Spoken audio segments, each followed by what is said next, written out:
Now, when the teacher is ready to conclude this assignment, generally speaking, what's going to happen is the teacher is going to collect the papers. You're going to go through some kind of organization process. Some of us, that's more intense than others, but we are going to organize them and prepare them for grading. And at this point, too, we're also probably going to look at, are there any remarks or edits that we need to make? And then, should we be entering these grades into a grade book or some sort of, recording of these scores? And then we're also going to look at returning them to the students. So let's look at what this looks like, first of all, on Google Classroom. So the first thing that happens is the students turn in their assignments. And you can see here that I've got my student that has turned in this assignment. And if you do have, your 25 to 30 students, all of those students would appear. Now, to grade them, what I would do is simply click on it. And it is going to pop up and show me what the student has done. At this point, I can look for this in terms of grading. I can also come up here and add some comments.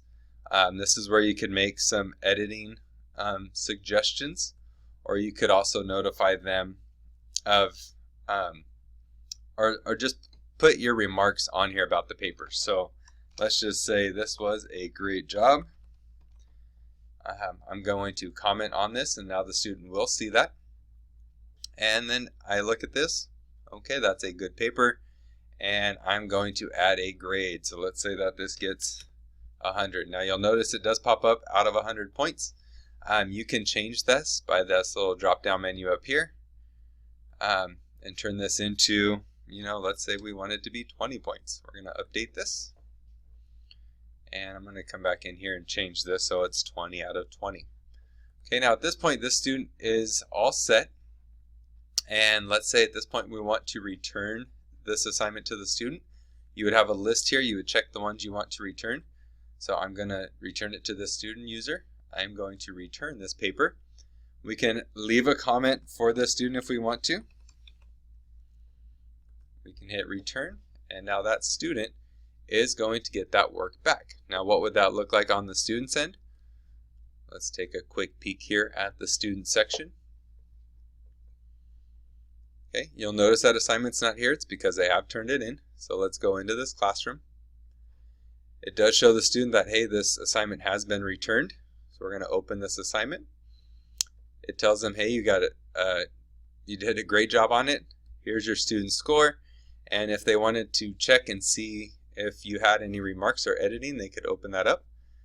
And when they open this up, once it loads, there's your teacher's comment. And they can also at this point take this as a suggestion. So maybe you wanted them to change, blah, blah, blah. Then at this point they could do that, and they could also resolve this comment letting you know that it has been taken care of. Okay, now what has also been happening in the background is something that I think is the most exciting part of working in Google Classroom. Now I'm going to venture over here to my Google Drive. Now, without you doing any extra work, a Google Classroom folder is going to be created. This is a part of Google Classroom, and it's what happens every time you open up Google Classroom for the first time. All of you will have a Google Classroom folder in your Google Drive if you have a Google Classroom set up or have set up a Google Classroom over the last year or two. So I'm going to open this up. Now you're going to notice I have two classes that have folders. We are working in the demonstration class. Again, this is all going to take place automatically. Okay, from here, I do have a KWL chart assignment. So I'm going to click on this. And there is my student user document. So what Google is doing is it is taking and it is organizing all of these assignments for you. So the things you used to do or would traditionally do with file folders, file boxes, whatever it might be, manila folders, you name it, we've all done it. But Google has taken that and it has automatically done it for you. And this would be if you have one student like I have here, or if you have 30 students, it would all be organized in this manner. Okay, now also I put on here, what if a student loses their copy? No biggie. Okay, this student has no excuses. That copy is always there. You'll no longer have to make any extra photocopies for a student who loses their copy once, twice, 200 times. It's always there. Parents want to know what the assignment is. Have the student log into Google Classroom at home. It's always there. Parents no longer have to contact you to get a copy of the assignment. It's there for them. Okay, what if you graded a paper, returned it, but the student says you are the one that lost it? No longer an excuse. It's already here. It's been returned. There's your score.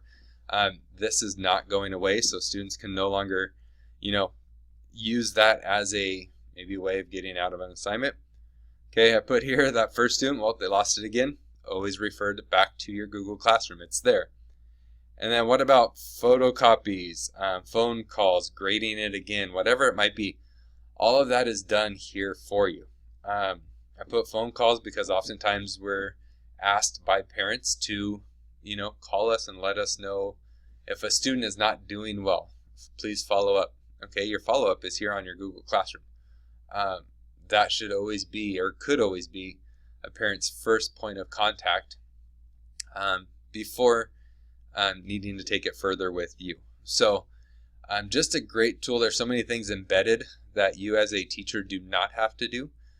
That's already done for you, and also gives you an automatic piece of communication between you, your students, and their parents that just gives everybody a nice point of reference to start at, and then if conversations need to be had further down the line, at least these are the things that we don't have to discuss. We can really discuss the heart of the matter. So those are some of the things that I find to be most powerful in Google Classroom, and hopefully you'll venture out and take a shot and give Google Classroom a try.